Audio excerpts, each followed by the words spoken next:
subcommittee meeting, Tuesday, August 11th, 2020, at 6:16 p.m. And I will turn it over to Elizabeth.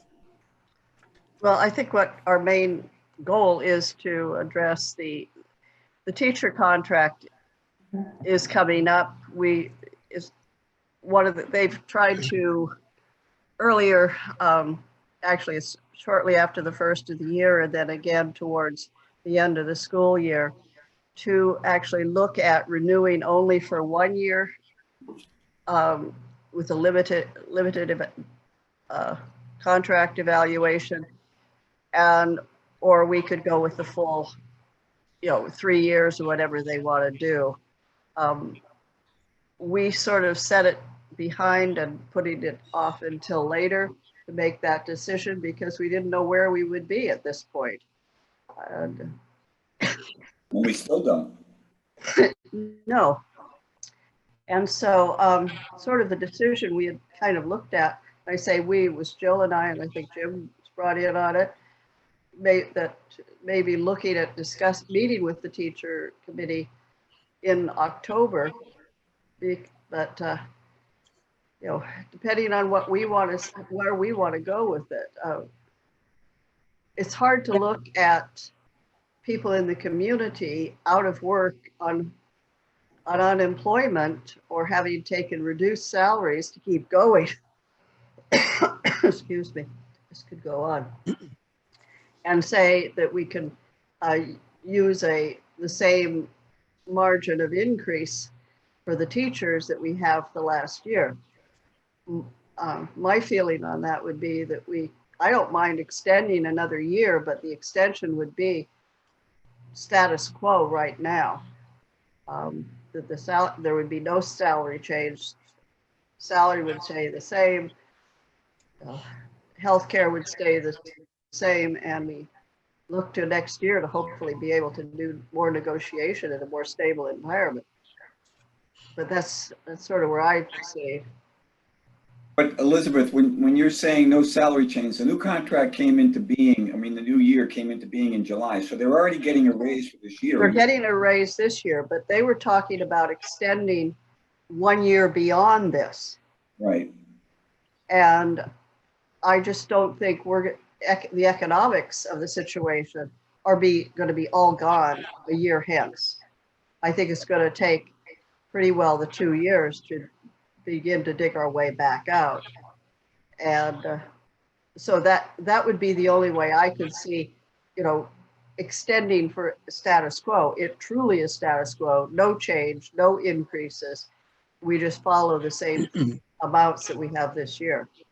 It's going to be hard with all the adjustment they've had to make to do teaching from, remotely and some in the classroom, to turn around and say, well, we think we need to cut your salaries.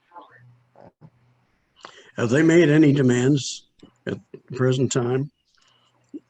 All they've asked for is to extend potentially an additional year on the contract. That's all, huh?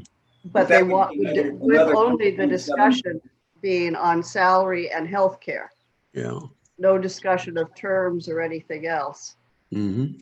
And we did last year get going fairly well. I'm looking at can't even think of the group. The teachers that work in terms of supporting after school events. We did work fairly well on that until March came, and it sort of went again to sitting on the shelf because we couldn't do it. Yeah. But Elizabeth, if we extend for another year, then what really is happening is that the 21-22 tax year, bargaining year, they get another raise of 3.75%. No, I'm saying if what we do for 21-22 is we have the exact same amounts as there are coming in now. No change. Salary freeze? Yeah, salary freeze. No drop in salary, no increase in benefits, because we just don't know what it's going to be. Wouldn't it make more sense to just go to negotiation? To go to negotiation? Yeah. I think even to do that is going to take negotiation. What's that? I think to even do that, to keep the same salary and the health care as we have coming in this year, no change, no increases, is going to take negotiation. Why don't we just go to bargaining for another 3-year contract? I mean, I think, frankly, I think our teachers are very smart and they're very good.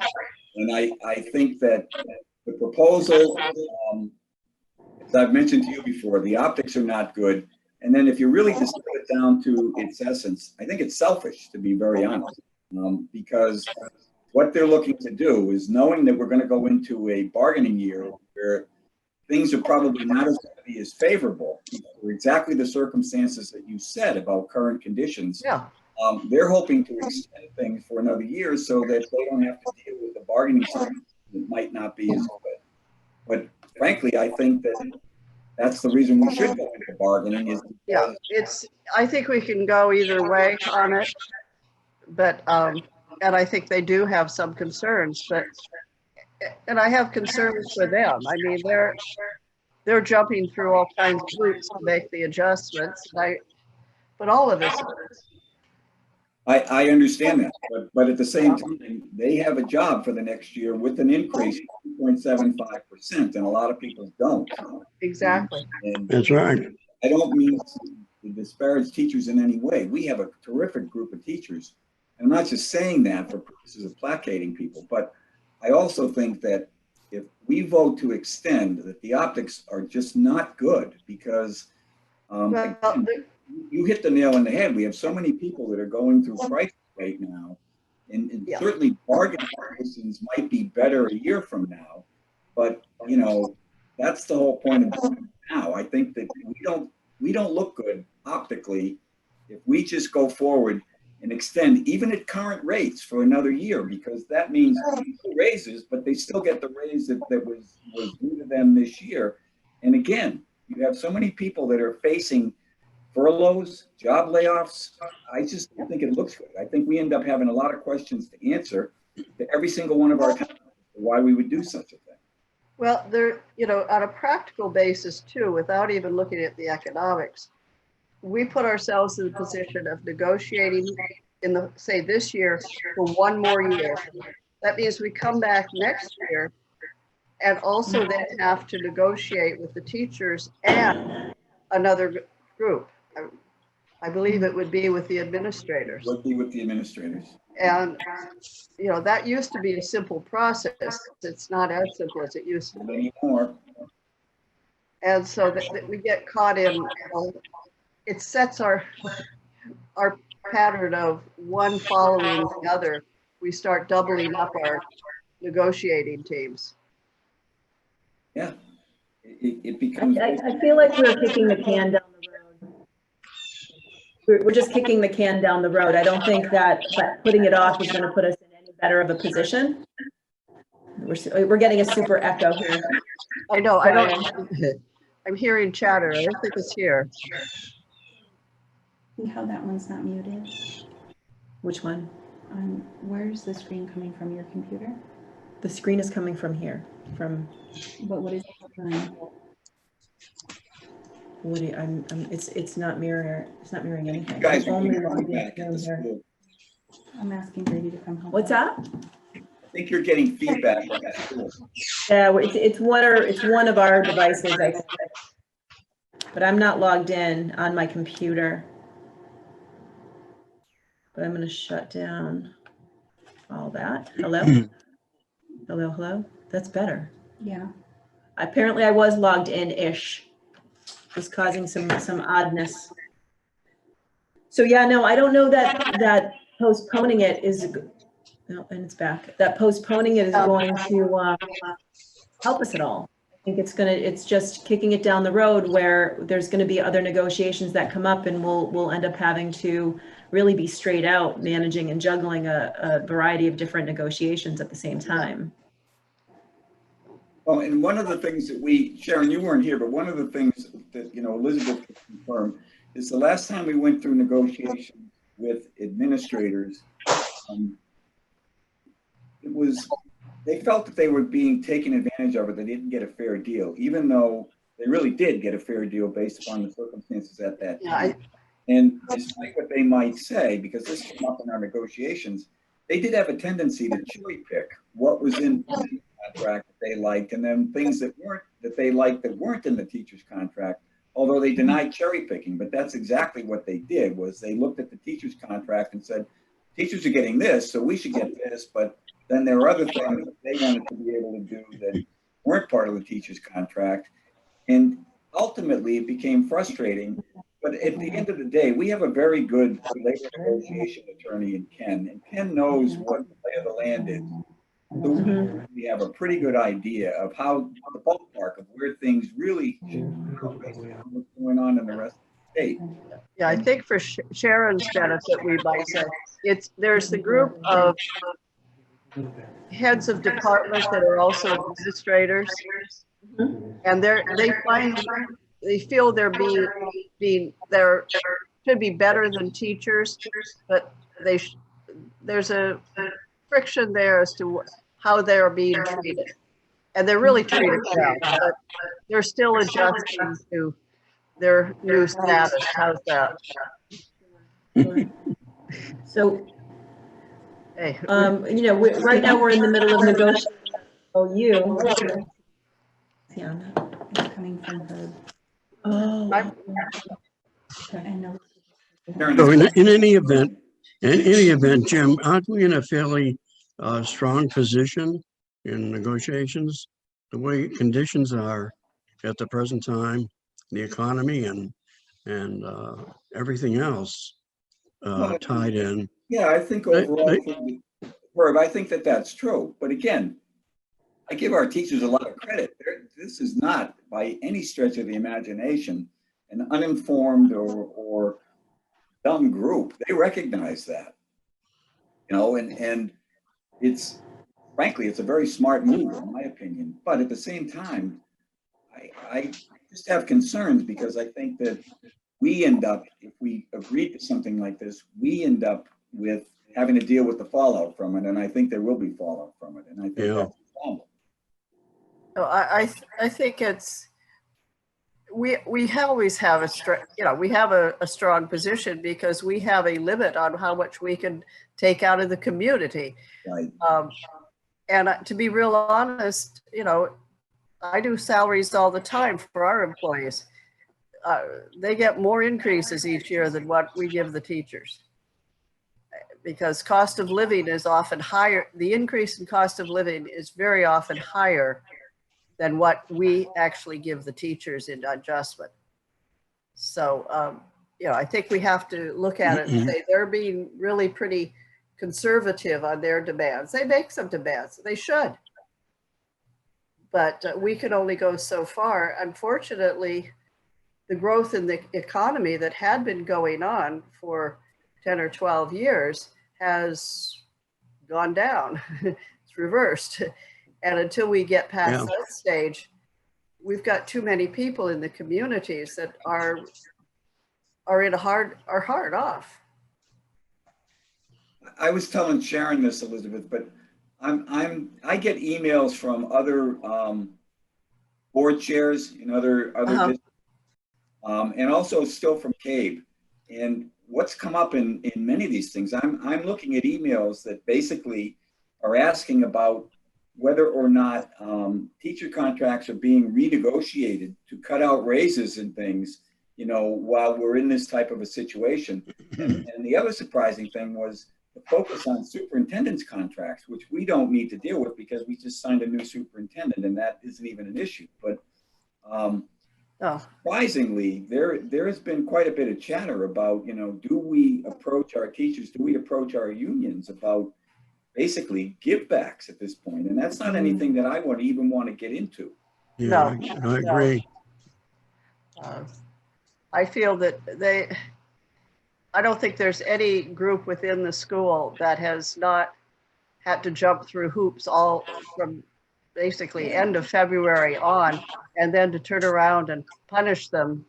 And it's a punishment or penalty for sticking around. Yeah, I agree. And because I'm concerned as to, are they really pro being back in the school building? Because, you know, they cover a wide range of ages and could have health issues that are place them in jeopardy. It's a challenge, and I think they're rising to meet it. I glad it wasn't me is all I can say. I have to say Have to that the suddenly teachers, change all Me my too. courses. the teachers union has been amazing in, you know, navigating just in the time that I have been here, navigating the waters of COVID and really, you know, coming to the table with their MOU and really, you know, being honest and transparent about what they need and how they're feeling. Being understanding of where we are as well in regards to what we can do to move forward to really get the plan that I feel we are truly partners in making sure that the conditions are as safe and as academically sound as they can be for the kids and for the staff. But the union's been amazing. They really have been great to work with. It's a great group, Sharon, and Yeah. in some ways I feel bad about taking that position. I just think that ultimately we are going to be targets. We're going to be the ones that end up taking the heat in this economy and in this set of circumstances for doing something like that. And I really don't think that's the best move for the school and for the taxpayers or, you know, at this stage of the game. And we spend money for the school and for the taxpayers and for the kids because we think it's the right thing to do. I just don't think extending the contract for another year is the right thing to do right now. That's the problem I have. No, there's, it seems expedient for the moment, but I think it's going to cause great difficulty by the end of the year. We're going to be up to our ears in contracts and trying to figure out how we're going to navigate it.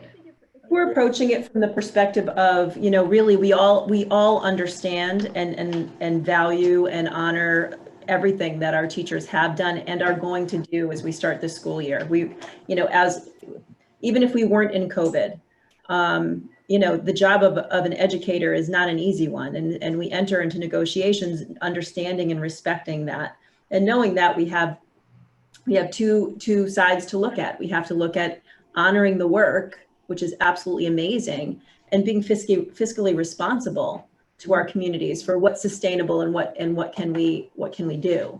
And so, you know, coming together to work, I agree. I don't think the fiscal landscape is going to change too much between October and, you know, this October and next October. I think we're still going to be in a little bit of a jam. So whether we negotiate this year or next year, it's not going to make too much of a difference. I think we can look forward and say, we're going to be in recovery for a while. Like, and Elizabeth, I think you said that earlier. We're going to be recovering for quite some time. I think it's overly optimistic to assume that COVID's going to be gone in 6 to 12 months. It's not. And vaccination, questionable. And whether people will accept that, so that hangs on. Businesses are not going to come out of this very fast. Well, But Jim, you're advocating that we hold off on negotiating this year and not extend? That we negotiate for anyway. 3 years.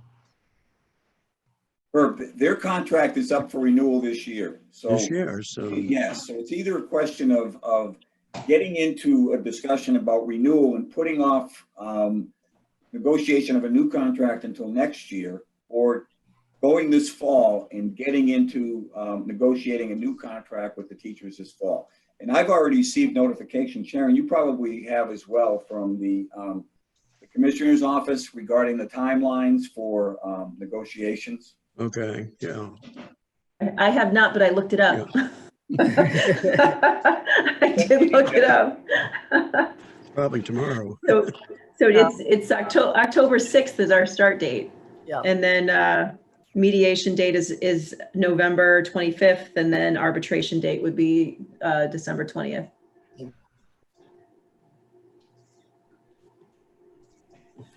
So, I mean, we'll know a little bit more once if we were to start in October, we'd know a little bit more about what the landscape of learning is going to look like for the fall, but there's still a big unknown as to how this is going to play out throughout this year.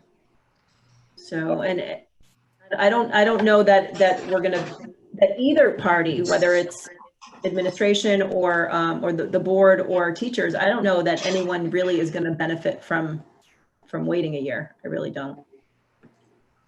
Well, Sharon, I read somewhere that it's just gonna all disappear. So, probably we don't have to worry about it. Yeah, the It's not on sun, Facebook. Good luck. the sun's out and it'll be gone.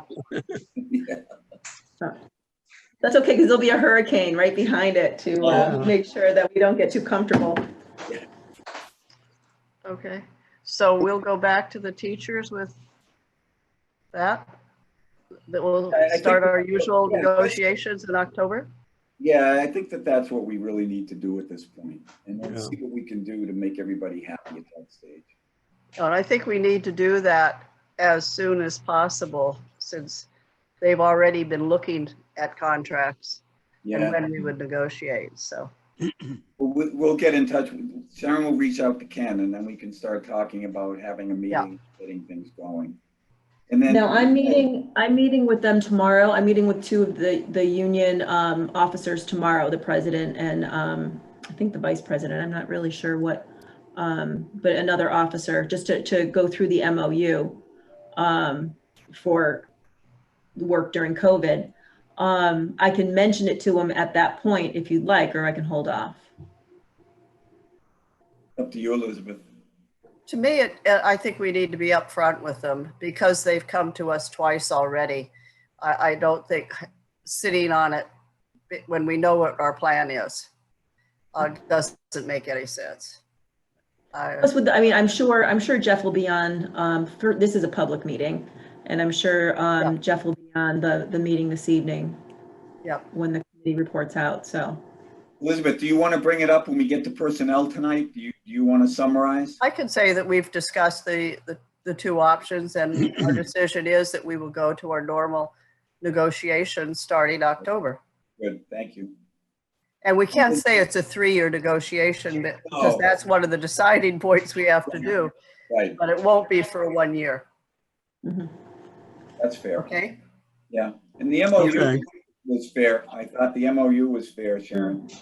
Nice Yeah, job. Ken liked it. He did a great job with his comments. So, and again, the union was fantastic, and I sent it back to Ken with some questions, and he got back to me with just one little additional statement to put at the end of a sentence. And so we'll meet with them tomorrow and see if they're amenable to that, and we'll be able to move forward. Are you still meeting with parents tomorrow or no? We were supposed to meet either tomorrow or Thursday. Actually, I have to talk to Lou about what night they decided on. It was supposed to be, but I don't have a meeting set on my calendar for it. So I'm not sure if, what was decided for that group. I haven't been invited to one yet. Is it an evening meeting? Mm-hmm. Yeah. Let me know, and it's going to be at the school, right? It's going to be an in-person? Yeah, it'll be in person. So yeah, I'll let you know. I'll email Lou to see if he's got a date. Okay, good I enough. think maybe I'm gonna rejoin. All right. Okay.